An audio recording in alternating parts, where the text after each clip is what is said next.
Hey guys, it's Chandler, and welcome to the Healing Heroes. I promise you. I'm Chandler Stroud, an executive, wife, and busy mom of two, who after years of living with anxiety, health struggles, and an unshakable feeling like I should be happier, made a profound discovery that changed everything. Join me on a journey where unexpected paths lead to healing and more happiness. On this show, we'll explore unconventional ways to unlock more joy in your own life with the help of my very own healers and trusted advisors, the Healing Heroes.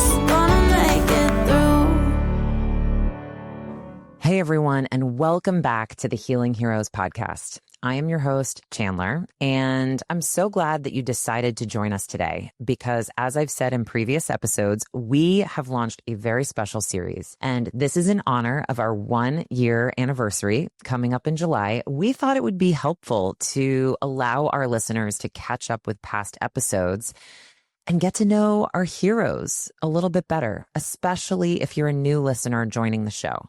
So from now until July, we are releasing dedicated episodes for each of our heroes that represent a curated look at some of our favorite moments from our past conversations together. So I'm thrilled you are here. And today we are featuring our psychotherapy and EMDR hero, Jen Baumgold. Now, I'm sure many of you are familiar with therapy, but just in case, a little bit of context for the clips that you'll hear in today's episode.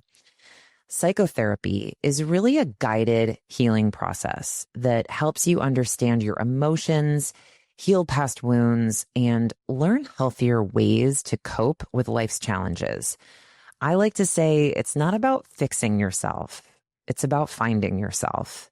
And psychotherapy can help you do that in a very safe space where you can be honest, supported, and seen without judgment. One of the tools that Jen uses that I have done many, many times with her is EMDR therapy, which is a science-backed approach to treating trauma that helps your brain safely process and release painful memories. EMDR gently helps your nervous system let go of whatever has been holding you back in life so that you can finally move forward with more peace, clarity, and confidence. I'm going to be honest with you all. EMDR has been one of the most critical practices of my entire healing journey, mostly because it unearthed beliefs and feelings that I had no idea were even present. And more so that were controlling how I was showing up in the world without me even realizing it. I think so often we have these subconscious narratives playing in the back of our minds about how we feel about ourselves, our role in the world. And these narratives can be created from childhood experiences. They can be created from the things you learned in school, culturally, things your parents and your friends taught you or told you, things that seem fairly innocuous or inconsequential that actually had a lasting impact. And you don't even realize the role that they continue to play and how you show up day to day until you really learn how to be present in your body and feel through some of those memories. So often on the show, we talk about these subconscious narratives, these stories that we tell ourselves. A lot of that was happening below the surface and not in a place that I was conscious of it. And EMDR is an incredibly effective tool for excavating those scripts and changing them once and for all, so that you can move forward with that peace and clarity that so many of us long for. And so I am thrilled to introduce my hero and psychotherapist, Jen Baumgold. Enjoy. EMDR stands for eye movement desensitization and reprocessing, but we often just shorthand it as EMDR because that's a lot easier to say.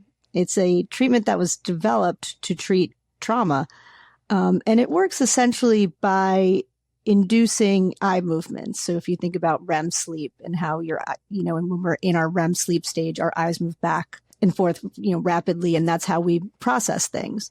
So in EMDR, we use something to stimulate that movement in the therapy, which allows us to access trauma in a way that regular talk therapy can't. Traumatic memories get stored differently than our regular everyday memories. They get stuck in our central nervous system and then triggered when similar or experiences that are somehow related happen to us. And EMDR helps to sort of adaptively process these memories in a way that it's stored like the rest of our memories, that it's goes through the same mechanisms in our brain that, going out and having lunch with a friend and having a regular neutral experience or positive experience is stored, something that isn't traumatic. And EMDR focuses, in doing that, we focus on, the actual physical memory, in terms of the picture of it, how you imagine it in your mind, the where you feel it in your body and the embodiment of it, where it's located in your body, and the cognitive belief that goes with that. I like to think of it as like both sides of our brains communicating, and something is stuck in the right part of your brain, which is the nonverbal, emotional part. Trauma often gets stuck there. So this is allowing the left and the right to talk, and bringing those two together integrate something that is both cognitive and emotional.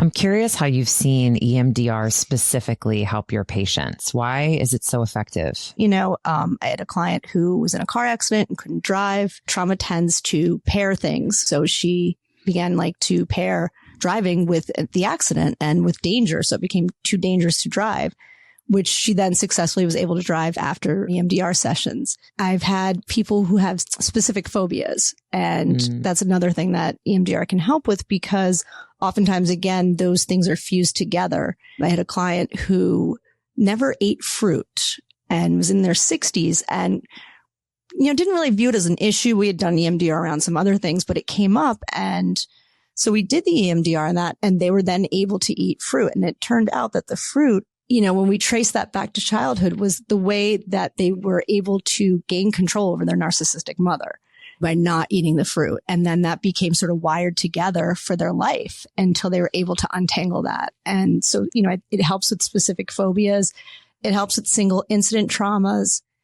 It helps in ways that are a little more subtle too. I think it can build capacity in people and create space and room for emotions that had been there but hadn't been able to really feel them before because the trauma was taking up so much space. So by being able to process that, it may not be as black and white as being able to drive or being able to eat a piece of fruit. Suddenly it's, oh, okay, I feel differently, or I have the capacity for empathy for someone that I didn't have before. So there's a number of different ways that it can help. Can you explain what negative self-talk is and how it typically manifests in people's daily lives? Sure. Negative self-talk is, sort of self-explanatory in that it's the stories we tell ourselves about ourselves and how we, the beliefs that we might hold, sometimes that we're aware of, sometimes that we're not aware of, and how that subconsciously and sometimes consciously impacts our behaviors, our relationships, our confidence, how we approach the world, really. And when those are negative messages, I'm not worthy, I'm stupid, I'll never get this, I don't deserve this. I mean, there's, as you said, tens of thousands of these thoughts that can go through our head in a day. They start to then impact how we act and how we perceive the world. So then the world kind of comes back at us in that way, right? If we're looking out through a negative lens, you're going to see negative things. And there's a confirmation bias in that. So if I believe that I'm not worthy of a promotion, I'm not worthy of getting paid what I deserve, and the underlying message is I'm not worthy, I then will subconsciously find evidence to support that. I was passed over for a promotion, so clearly I'm not worthy. My boyfriend dumped me, so clearly I'm not worthy. Whatever it could be, and these things kind of pile up and then confirm what our original thesis was. reinforcing a negative loop, right? Yeah, I love that. A reinforcing negative loop. I think that's a really good visual. And I love that you call out it can be subconscious and it could also be a very conscious practice that you're engaging in. You're coming from this negative place of I'm not worthy of love. Things that are not even related to you will start to be perceived as rejecting you over personalization. Yes, I think that's such an important point. You internalize this concept and you think it's about you when it has, in many cases, nothing to do with you. Most cases. What has been the most surprising thing you've learned or seen along your journey to heal others? I'm always amazed by the resiliency of people come in and they have this story that's so painful and a lot of times pervasive and has been with them for so long. And their ability to really heal through it is incredible. You know, just to even step into this room, I think is intimidating. And I'm just always amazed at the resilience that they show me again and again. You know, these people are coming in and healing themselves, you know, and it doesn't matter how old they are or what they've been through. And I'm just impressed with that. Yeah, it's a hard thing to decide you want to do that kind of work and go all in the way that EMDR really takes you there. Yeah. I've certainly found working with you pretty transformational in a lot of ways. And I'm curious how you've seen EMDR specifically help people reconnect with themselves on a deeper level. I think trauma disconnects us from ourselves. Can create these faulty beliefs. It can really impact our ability to trust our judgment, our intuition, ourselves. So by healing that or by integrating the trauma into our lives through EMDR, it creates a bigger connection to oneself. You know, you begin to trust your judgment again, trust your intuition, and understand parts of yourself that maybe just seemed mysterious before. I think the other thing that I've felt with you in some of our sessions is that it also allows you to go back and give yourself what you didn't get in the moment of the trauma. And absolutely. I emphasize that because so much of the emotion for me was packed in to seeing this 9-year-old girl feeling scared, alone, really helpless, abandoned in some ways, or more so just unseen by the world. And to go back and visualize my present day self giving her a hug and giving her what she needs in that moment is so powerful. And I cannot speak to the significance for everyone because I think the experience is different depending on what you're holding on to, but going back and figuring out how to give yourself something that you didn't get or receive as a young child is the most powerful medicine on the planet.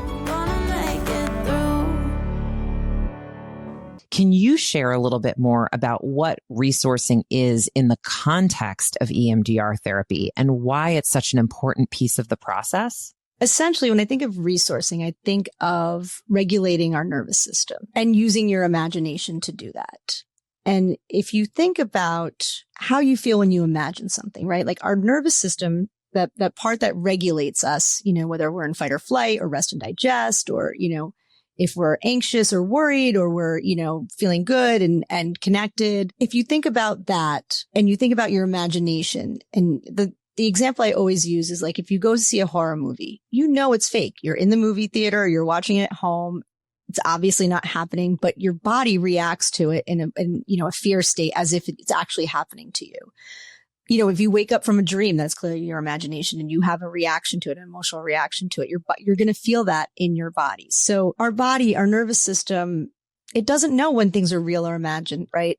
So that can be disruptive in terms of trauma and triggers, but it can also be adaptive and restorative in terms of resourcing. So when we use that to really come up with things that make us feel a certain way, like in a positive direction. So that maybe make us feel safe or whole or peaceful, like you were talking about the lion, powerful, and really getting a felt sense of that in your imagination. So resourcing is kind of finding those experiences that every one of us has. And no matter how much trauma you've been through, you can find these moments, even if they're only a few seconds, of feeling loved, of feeling safe, of feeling even just warm or whole. And a lot of times people struggle with just finding that little piece. But if we dig deep enough, you can find it and draw that out and really sort of build it, right? Build it up, strengthen it. Why that's so important in EMDR is I think, you're going into this trauma processing. So you're not going to go into a fight without your armor. And I think the resourcing kind of builds that up for you and allows you to know that you have these internal resources, these things inside you, things that you've experienced that you can draw on. We do it before EMDR processing so that if, EMDR can be tough. You can go into very severe emotional states and having that to kind of draw back on, right? Or to close the session. Like we've used that before. Let's bring in this resource to get you out of that traumatic memory and close it up. And it's not here anymore. It's not floating around in your nervous system. You're sort of ending on a more positive memory, positive felt experience. I think about that is we're so negatively biased. There's a negative cognitive bias within us that has served us for millions of years. It's, evolutionarily adaptive to skew things to the negative because then you're going to be prepared. You're going to be prepared to fight or flee, right? So if you think about even just, the tribes, I always use this example. If you have two tribes and one sees the rock in the distance as a rock and the other sees the rock in the distance as a lion, 9 times out of 10, if it's a rock, you're fine. But that one time it's the lion, that entire lineage is wiped out. So that evolutionary advantage goes to negative thinking. So we're biased towards it.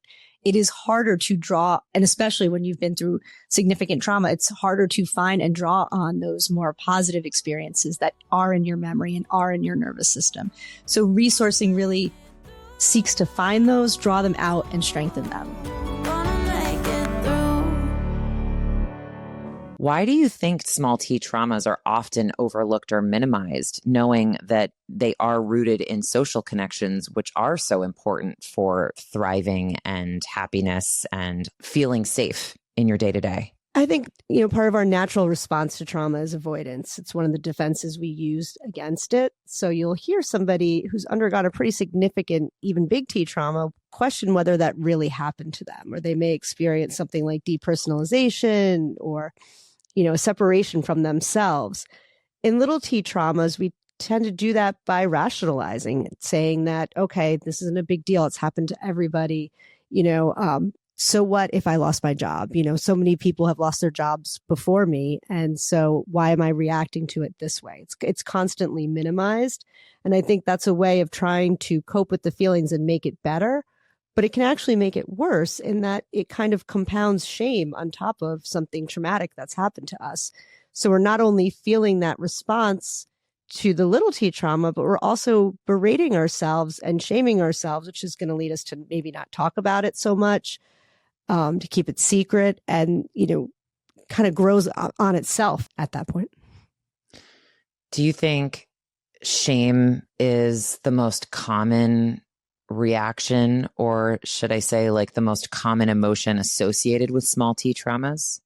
I think it can be shame. It can be, various forms of humiliation, embarrassment. A lot of times it can be feelings of loneliness. No one else really understands this, even though maybe so many people have gone through it. They aren't reacting the way that I have. So therefore there's something wrong with me, which I guess leads back to shame. So they're all sort of interrelated, but I would say it's probably the biggest one. I'd imagine there's a lot of, sometimes there can be sadness and grief, isolation, involved with it, in that thinking that no one's going to understand why you're reacting to this in this way.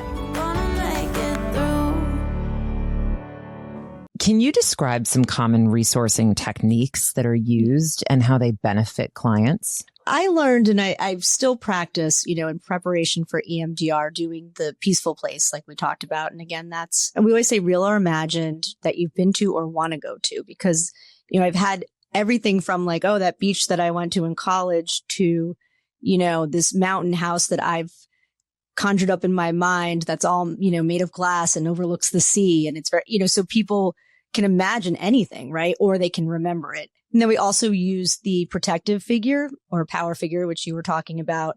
And yes, animals are a huge one too. I try and preface it with person or animal, dead or alive, real or imagined, that or you don't know. So then there's the protective figure and the nurturing figure. And these are people, animals, they can be deities, that when you think of them, you feel a sense of being nurtured and cared for and, warmth. And the same thing with protective figure, power, strength, protected. And really, again, getting that felt sense in your body and your mind of what it's like. And sometimes people just sit there and imagine like what it feels like to hug their grandmother, right? Or, their childhood dog. And I think we have such memories of these things, or, even people use television characters or movie characters or book characters, what it would feel like. I had one client who had Oprah as her nurturing figure. I mean, amen to that. I get that wholeheartedly. Oprah all day. And she was like, I imagine having tea with Oprah. And I was like, I want to have tea with, and I could really feel her like sitting there talking to Oprah, having tea, and Oprah would just be like so warm and nurturing. So it's really the same way that, in EMDR, we talk about like where you feel that in your body and what the emotion is, what the belief is we really flesh this out too, right? Like what is the sensation that goes with it? Is it warmth? Is it like coziness? Is it, strength, power, like heat, whatever it could be, really getting that sense in your body. Like you said, recognizes themselves. That's like sort of the first sense of awareness that, okay, maybe this just isn't who I am, right? I don't have to believe the story I've been telling myself this whole time.